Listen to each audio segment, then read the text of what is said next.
안녕하세요. 이번 시간에는 고전소설 네 번째 시간으로 전우치전 함께 공부해 보도록 하겠습니다. 뒤쪽을 넘겨서 줄거리 먼저 보도록 합시다. 자, 전우치전은 역시 조선 후기의 영웅소설인데요. 이 영웅소설 중에서도 영웅답지 않은 영웅소설이라고나 해야 할까요? 왜냐하면 이 주인공 전우치가 보통의 영웅들과는 다른 행적을 보이거든요. 첫째로는 기이한 출생은 맞습니다. 왜냐하면 어머니가 치성을 드리고 전우치를 얻었으므로. 그런데 이 집안의 가문이 그렇게 이 뭐라고 하죠? 훌륭한 집안, 가문의 명성이 높은 집안은 아니라는 점에서 일반적인 집안하고는 달라요. 가문의 명성이 높지 않은 집안이라는 점에서 일반적 고전소설과 다르고, 그 다음에 이 전우치에게는 특별한 시련이 없었습니다. 그 다음에 일반적인 영웅들이 국가의 위기에 맞서서, 그죠? 이 영웅적인 면모를 보이죠. 그러니까 전쟁이라는 뭐 이런 상황에서, 혹은 국가가 위기에 닥쳤을 때 국가를 구하는 인물로 나오는데, 전우치전은 그런 것은 없고요. 다만 이 불쌍한 백성들을 도와주긴 해요. 그리고 보통의 영웅들이 자신의 개인적 영달보다는 국가의 국가의 위기를 모면하기 위해서 자기 한 몸 바쳐서 국가를 위해 싸우는 데 반해, 이 전우치란 인물은 자신의 욕심을 위해서 또 도수를 쓰기도 하거든요. 그런 면에서 일반적인 영웅소설과는 좀 다르다라고 볼 수 있어요. 그리고 이 전우치란 인물도 설화 속의 주인공으로 실존 인물인 것 같아요. 그래서 실존 인물을 바탕으로 허구성을 가미하여서, 또 다른 소설과 차이점은 뭐냐면, 이 전우치의 에피소드, 즉 일화들을 사파식으로 나열했다는 점이 좀 달라요. 자, 그러면 한번 볼게요. 조선시대 실존 인물인 전우치를 주인공으로 한 영웅 군담 소설이죠. 그리고 비현실적이에요. 즉 정기성이 나타나고요.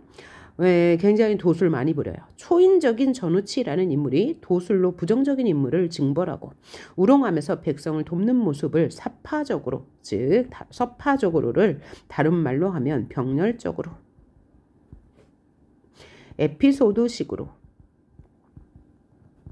나열함으로써 당시 부패한 정치와 당쟁에 대한 비판을 그리고 있는 소설인데, 자, 내용 보고 나서 이 소설의 특징에 대해서 살펴보도록 할게요. 발단 부분 볼까요? 자, 전우치는 천상의 선동으로 속계에 내려와, 자, 천상의 선동이래요. 그런데 이 전우치전은 이본이 너무 많아요. 이본이 너무 많다는 이야기는 얘가 설화이기 때문에 이 작자에 따라서 내용이 완전히 많이 달라요. 그러니까 주제는 똑같지만, 에피소드를 나열한 건 똑같지만, 뭐 출생 부분에서도 약간 다르게 나타나고, 또 활약 부분에서도 약간 다르게 나타나고 그래요. 근데 이 소설에서는 천상의 선동으로 그려졌어요. 하지만 또 다른 소설에서는 그렇게 나오지 않습니다. 그래서 이 소설에서는 천상의 선동이라는 것은 뭐예요? 하늘나라 신선계의 선관이었다는 얘기죠. 선동은 뭐냐면 어린 선관이란 얘기예요. 속색에 내려와 처사 전운호와 채씨 사이에서 태어났다. 저사라는 것은 직급 이름이에요. 직급. 자, 그런데 어려서부터 기골이 장대하고 덩치가 크고 총명하며 부모의 사랑을 받았으나 10세 아버지를 여인다는 게 뭐예요? 아버지가 돌아가셨다. 아버지와 이별했다. 아버지의 친한 벗 윤공이라는 사람에게 수학하던 중, 배우던 중 여자로 변한 여우에게 호정 구슬 을 받아먹고 천문과 지리에 통달하게 된다. 이것도 굉장히 재미나게 그리고 있어요. 어느 날 이 전우치가 띠리리 서당에 공부하러 가는데 어떤 아름다운 여자가 울고 있어요. 그런데 올 때 보니까 여전히 울고 있는 거죠. 그래서 그 여자랑 가깝게 지내요. 그런데 이 윤공이 말해주죠. 너 그 여자 가까이 하면 안 돼. 그리고 그 여자에게서, 그 여자는 여우야. 여우가 둔갑한 사람이니까 가서 그 여자에게서 구슬을 뺏어다가 나한테 줘 라고 얘기하죠. 그러니까 전우치가 가서 정말 구슬을 뺏어다가요, 자기가 뚝 삼켜버려요. 그러고 나서 어떤 천문과 지리에 통달하게 돼요. 15세가 되었을 때 전우치는 속과에 급사해요. 그러니까 과거 1차에 합격한 거죠. 이후 세금사에서 만난 구미호에게서, 자, 속과에 합격하고 나서 2차 시험을 보지 않습니다. 그리고 세금사라는 것은 절이죠.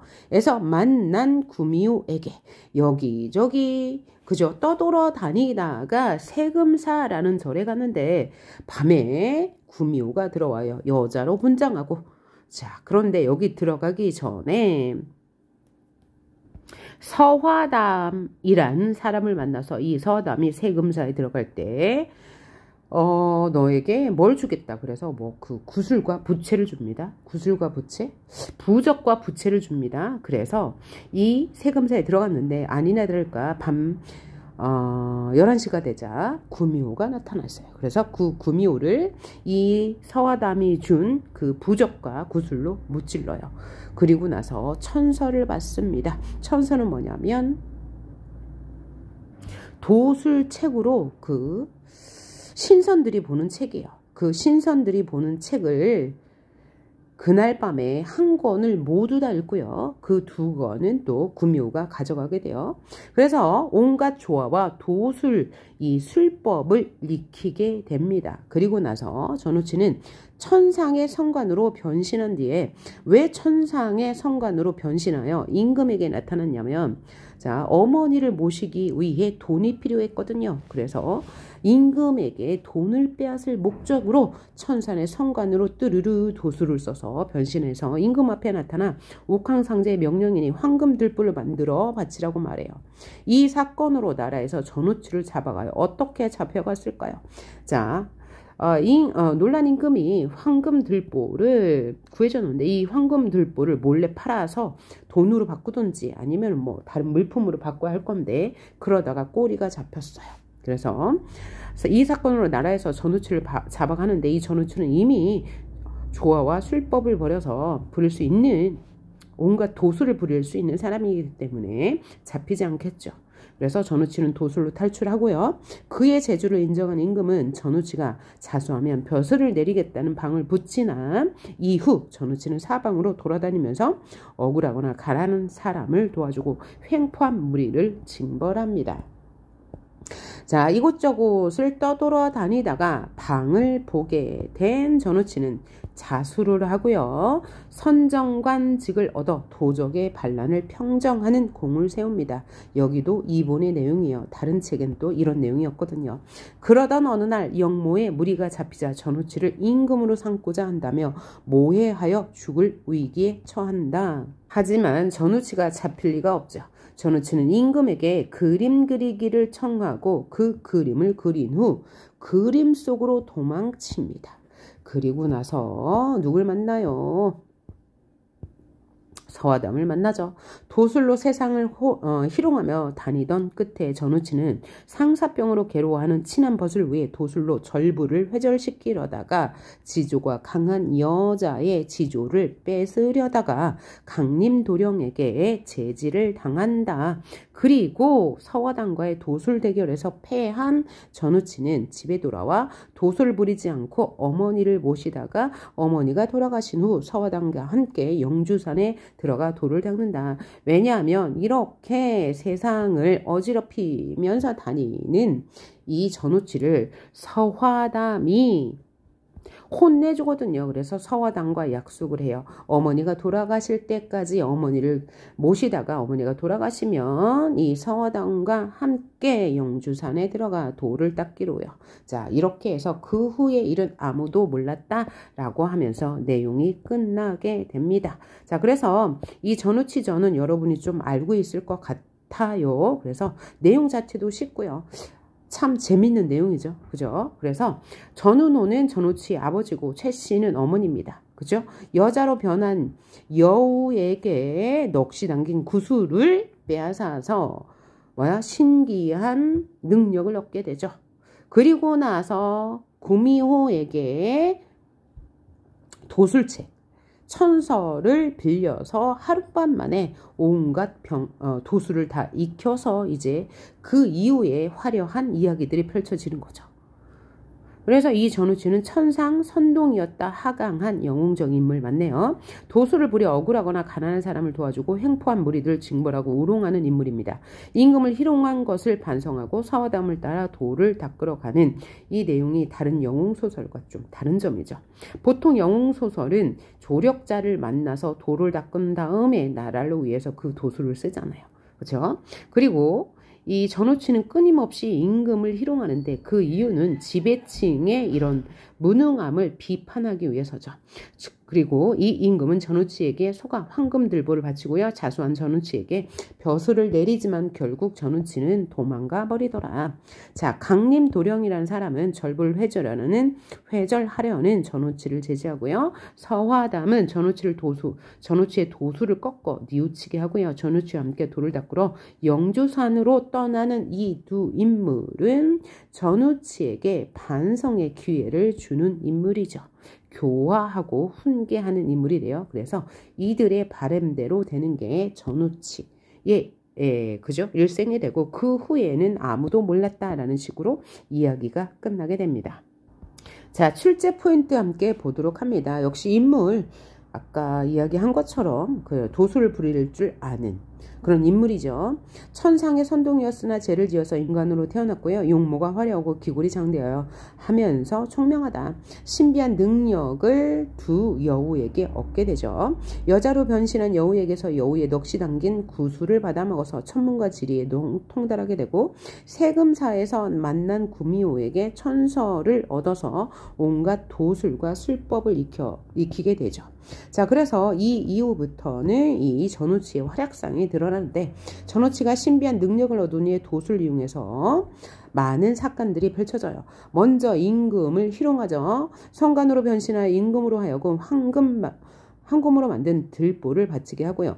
억울하고 가난한 사람들을 도와주죠. 살인 누명을 쓴 사람의 누명을 벗겨준다거나 관리와의 분쟁에서 억울한 일을 당한 사람을 도와준다거나 가난한 사람에게 돈이 나오는 족자를 주어 어머니를 봉양하게 한다거나 이런 것이 억울하고 가난한 사람을 도와준 사례고요. 도적을 물리치는 일도 나옵니다. 벼슬을 받아 가달산의 엄존이라는 도적의 무리를 평정하기도 해요. 벗을 위해서 도술불이나 강림도령의 제지를 받죠. 또 서화담과 대결하는데 서화담과 도술을 겨루었는데 패했어요. 이후 그를 따라서 영주선으로 가 도를 닦았다면서 이야기가 끝이 나게 되는 거죠.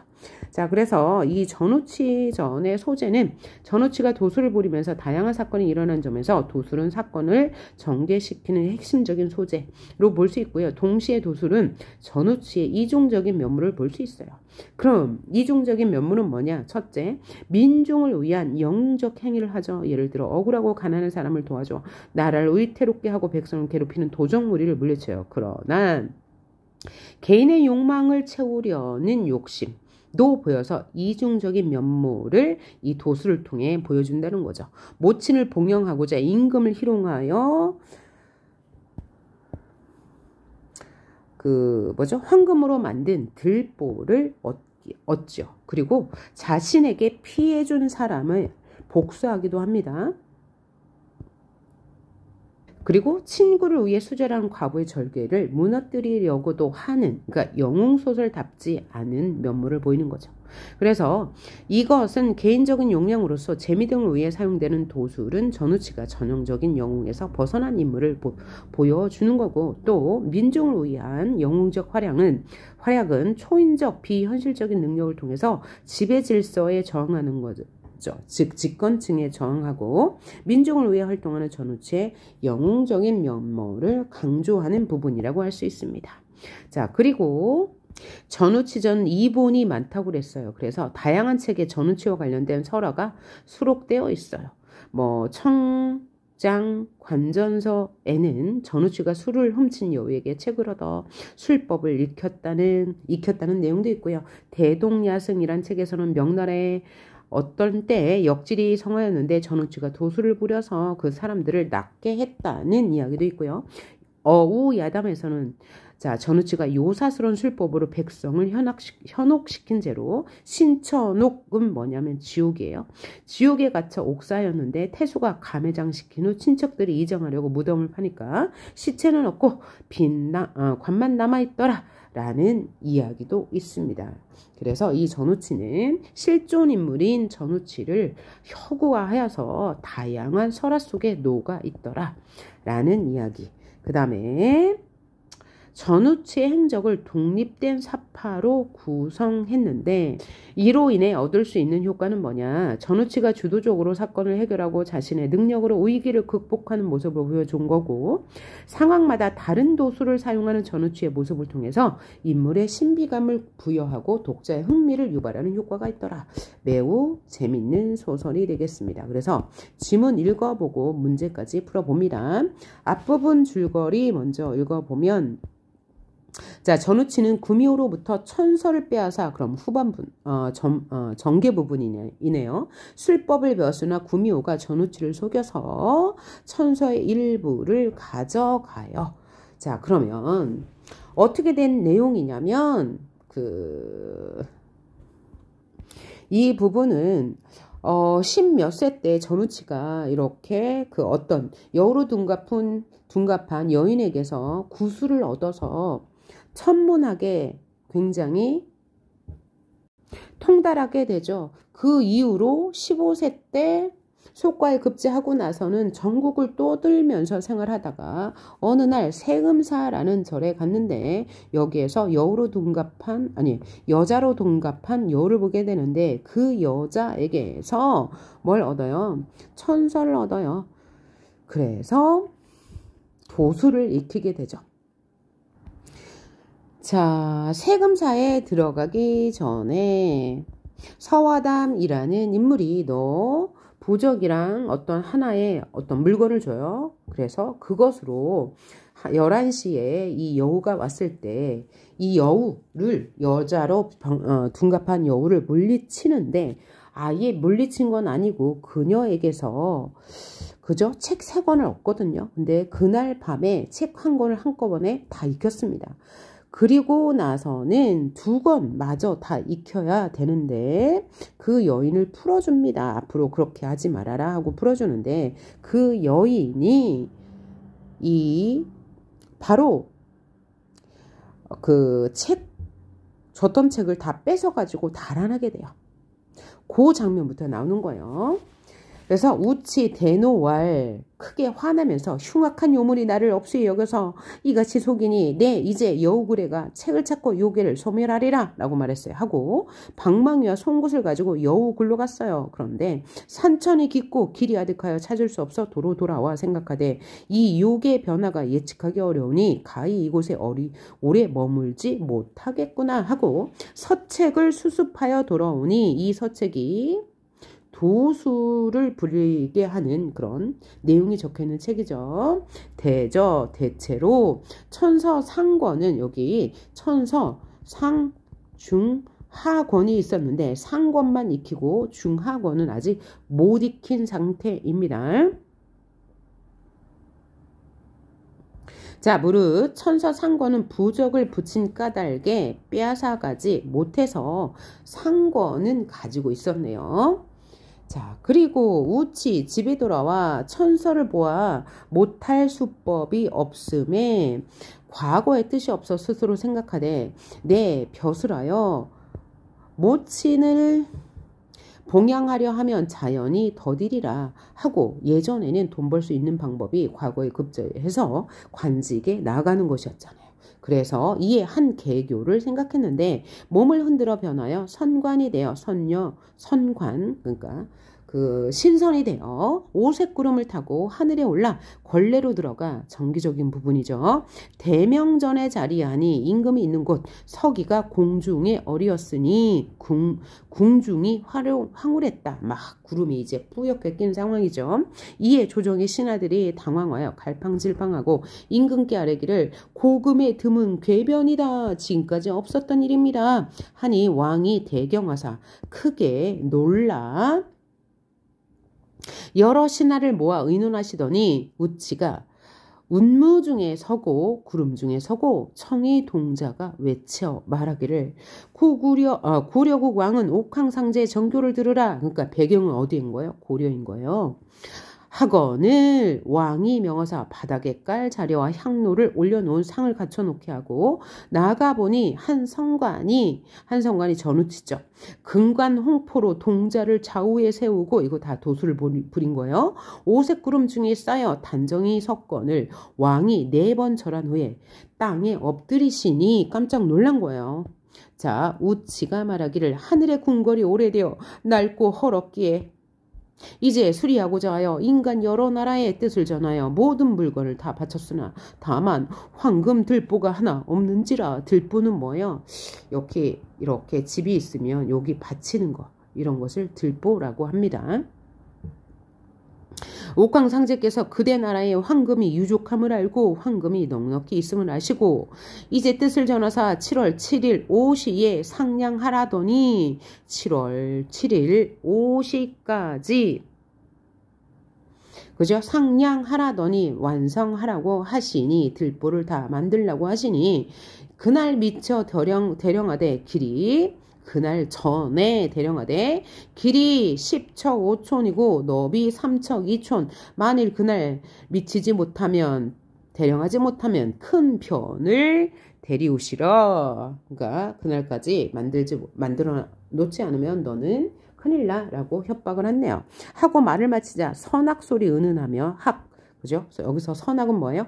풍악이래요. 오색 구름이 남녘으로 향해 가더라. 중략부분. 자, 그러고 나서 이제 여러 에피소드가 또 있었겠죠. 백성들을 도와주는 거, 그죠? 여러 가지. 우치 무안하여 달아나고자 하더니 화담이, 아까 서화담 이야기 나왔죠. 알고 변신하여 살기 되어 달려드니 살기 뭐냐면 닭과의 새요. 우치가 보람에 되어 보람에도 새죠. 날려 한즉 화담이 또한 청사자가 되어 우치를 물어 쓰러뜨리고 크게 꾸짖어 말하기를. 그러니까 전우치만 도술을 부릴 수 있는 게 아니고 이 서화담도 도술에 능통한 사람이었던 거죠. 그런데 이 서화담이 전우치가 이렇게 경거망동하니까 혼내준 겁니다. 자, 너 같은 요술이 임금을 속이고 세상을 희롱하니 어찌 죽이지 아니하리요? 우치 애걸하면서 말하기를 선생의 도술이 높으심을 모르고 존엄을 범하였사오니 죄당 만사이오나 죄는 크오나 소생에게 노무가 있사오니 원하건대 선생은 잔명을 빌리소서 살려주시옵소서. 그랬더니 서화담이 말하기를 네, 이번은 살리거니와 이번은 살려줄게. 다시 그런 버릇없는 일을 행치 말고 그대 모친을 봉양하다가 그대 모친이 돌아가신 후에 나와 영주산에 들어가 선도를 닦음이 어떠하니. 그래, 지금은 살려줄게. 너의 모친이 돌아가시면 나와 함께 돌을 닦자라고 얘기한 거죠. 그랬더니 전우치가 선생의 교훈대로 봉행하오리다. 말씀에 따르겠습니다 하고 인하여 하직한 후에 집에 돌아 요술 행치 아니하고 모친을 봉양하더니 세월이 여류하여 물과 같이 흘러 매우 빨리 흘러 우치 모친이 졸환이 돌아가시니 우치 예를 갖추어 선산에 안장하고 3년을 받들더니 하루는 화담이 왔어요. 그러니까 모친이 돌아간 지 3년이 지났습니다. 돌아가신 지 3년상까지 줄었어요. 그래서 화담이 와서 말하기를 우치가 황망히 나와 앉아 인사를 마치고 자리에 앉은 후에 화담이 말하기를 그대와 약속한 일이 있음에 그대 상중에 있는 것을 알고 왔거늘 이제 그 산에 있는 구묘를 잡아 돌상자에 가두고 그 글에 불지름이 어떠하리요? 라고 물었어요. 그랬더니 우치가 말하기를 이제 선생이 그 여우를 없이 하시면 진실로 온 나라에 아주 다행스러운 일이 아닐까 합니다. 이제 선생께서 그런 도수를 베풀어 주시옵소서 라고 말했어요. 그랬더니 화담이 말하기를 내 이제 그대를 데려가려 하나니 행장을 꾸려라 짐을 싸라 하거늘 우치 크게 기뻐하며 재산을 흩어 재산을 모아 노비에게 주면서 말하길 나는 이제 영원히 이별하려 하니 너희들은 탈 없이 있어 나의 조상의 죄를 받들라 제사를 받들라 라고 했어요. 그러니까 이 전우치는 효가 아주 뛰어난 사람이에요. 그래서 유교 사상을 엿볼 수 있네요. 그 다음에 신선이 나오니까 도교 사상도 있는 것이고요. 하고 조상의 무덤에 하직한 후에 화담을 모시고 구름을 타고 영주산으로 향하니 그 뒷일은 알지 못하더라 라고 하면서 이 이야기가 끝났네요. 그럼 문제 1번 풀어보도록 합니다. 윗글에 화담에 대한 이야기로 적절한 것은 1번 전우치가 요술로 세상을 어지럽히지 않도록 이끌면서 그죠? 대결 벌여서 더 이상 도수를 못 부리게 하죠. 맞는 말. 2번 전우치의 요청에 따라 선두를 닦기 위해 함께 간다. 전우치의 요청이 아니고 화담의 요청이었죠. 그 다음에 전우치의 공격을 받으나 공격을 했나요? 전우치가 화담을 그렇지 않았고요. 확인해 보면 너 같은 우치 무한하여 달아나고자 했더니 화담이 알고 변신하여 삭시되어 달려드니 그러니까 누가 공격한 거죠? 화담이 삭스로 변신하여 달려든 것이 되겠네요. 그러니까 화담이 공격한 것입니다. 틀렸고요. 전우치와 함께 구미호를 퇴치하여 퇴치했는지 안 했는지 안 나왔습니다. 전우치와의 약속을 지키지 않고 영주선에 갈 것을 재촉하지 않았고요. 전우치가 약속해서 지키러 왔죠. 그래서 함께 영주산으로 갔습니다. 2번 A와 B에 대한 설명으로 적절한 것은 자 A 장면은 우치가 옥황상제로 변신해서 고려왕에게 황금 대들보를 요구하는 장면이었고요. B는 화담이 우치를 훈계하는 장면이었습니다. 그러면 적절한 걸 한번 골라볼까요? A에서 전우치가 소망하던 바를 B에서 이루게 된다. A에서 소망한 게 뭔데요? 금 대들보를 얻는 건데 B에서 얻었나요? 그렇지 않죠. 저 화담에게 혼나는 장면이니까 틀렸고요. 자, A에서 전우치가 한 행동을 B에서 화담과의 갈등의 원인이 되죠. 자, 화담이 뭐라고 꾸짖어요? 너 같은 요술이 임금을 속이고 세상을 희롱하는 이었지 죽을 일이 아니니? 라고 하면서 갈등하게 되죠. 맞는 얘기고요. A에서 전우치에게 무력하게 당하던 사람들이 없었습니다. 그 다음에 4. A에서 당했다고 볼 수도 있겠어요. 왜냐하면 전우치의 도술에 속아서 황금 들보를 만약에 주었다면 그런데 황금 들보를 주는 장면은 안 나왔으니까 무력하게 당했다고 할 수 없고요. 그 다음 4번 A에서 사람들이 전우치에 대해 지녔던 부정적 인식 그런 거 없었네요. 5번 A에서 전우치는 사람들을 위협하기만 했죠. 맞고요. B에서는 전우치가 이를 행동으로 실행한다. 자, 어떻게 실행했어요? 사람들에게 실행한 게 아니고 화담과 대치했으나 이내 전우치가 화담에게 패했죠. B 장면은 그런 장면도 없었고 그냥 훈계받는 장면만 있었습니다. 문제 3번 기억에 대해 이해한 내용으로 가장 적절한 것은 기억은 서체기였고요. 여자로 변장한 여우에게서 이 서책을 얻어서 이제 전우치가 도수를 부릴 줄 알게 되는 거죠. 1번 전우치의 신분의 변화가 생길 것을 암시한다. 자, 신분은 변하지 않아요. 행동은 변하지만 그쵸? 그 다음에 전우치의 비현실적인 능력의 개연성, 연관성을 보여주죠. 3번 전우치의 행동에 정당성을 부여하는 건 없고요. 전우치로 하여금 자신의 삶에 대해 성찰하지 않고요. 성찰하도록 유도하는 것은 화담 그죠? 화담이 훈계한 거. 그 다음 5번 전우치가 사회의 부주의함을 깨닫고 이에 적극적으로 맞선 게 아니고요. 다음 문제 보기는 선생님의 안내에 따라 학생들이 윗글을 이해한 내용이라 적절하지 않은 것을 한번 찾아봐라 라고 했네요. 자, 선생님이 일반적으로 영웅소설에서 주인공은 고난을 겪지만 조력자를 만나 병서나 무기를 얻어 탁월한 능력을 갖게 됩니다. 이후 주인공이 위기에 처한 나라를 구하는 공을 세워서 이름을 떨치고 부귀영화를 누리는 것으로 마무리됩니다. 이때 주인공은 유교적 이념을 존중하는 인물입니다. 자, 그럼 유교적 이념이라는 게 뭐야? 충효를 말하는 겁니다. 자, 이와 같은 전형적인 소설과 전우치전은 어떻게 다를까요? 자, 효는 실천했고 충은 안 나오죠. 그죠? 자, 1번 전우치가 천서를 익혀 뛰어난 능력을 얻게 된 것은 적절하지 않은 거. 병서를 익혀 탁월한 능력을 갖게 된 일반적인 영웅소설과 비슷하다고 여기 뭐라고 나왔죠? 그쵸? 고난을 겪다가 조력자를 만나 탁월한 능력을 갖게 된다라고 했으니까 맞는 말이 되겠고요. 2번 전우치가 충을 다함으로써 효를 실천하는 것은 벌써 틀렸네요. 충을 다하지 않았어요. 나라에 충성하지 않았죠. 자, 나라에 충성한다는 것은 임금께 뭔가 좋은 일을 해야 한다는 건데 하지 않았어요. 효를 실천한 건 맞고요. 충효라는 유교적 이념을 중시하는 일반적 영웅 소설과 비슷하지 않고 다릅니다. 3번 전우치가 입신양명의 길을 선택하지 않은 것은 입신양명의 길이 뭐예요? 과거를 봐서 이제 관직자로 나아가는 거죠. 그거 선택하지 않았죠. 나라의 공을 세워 이름을 떨치는 일반적인 영웅소설과 다르네요. 전우치가 옥황상제의 권위를 이용하여 나라의 재산을 취하려 한 것은 위기에 처한 나라를 구하는 일반적인 영웅소설과도 다르네요.